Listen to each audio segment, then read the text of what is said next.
Hello guys, welcome to Generation Unravel. In this video I'll be showing you how to get the MAC address in your laptop or your desktop. So what getting your MAC address does is just it shows us the devices, or like the connections that our device is connected to.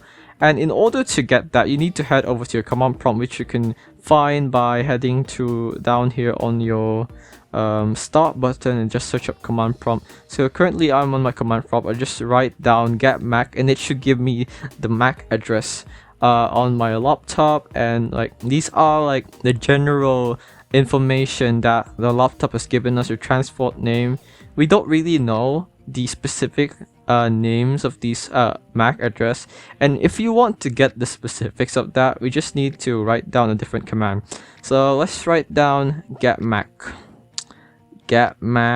space /v/fo/ space list, and you'll see here the same MAC addresses, but now you'll be able to see more details about these addresses, as well as the connection name, the network adapters, and the transport name.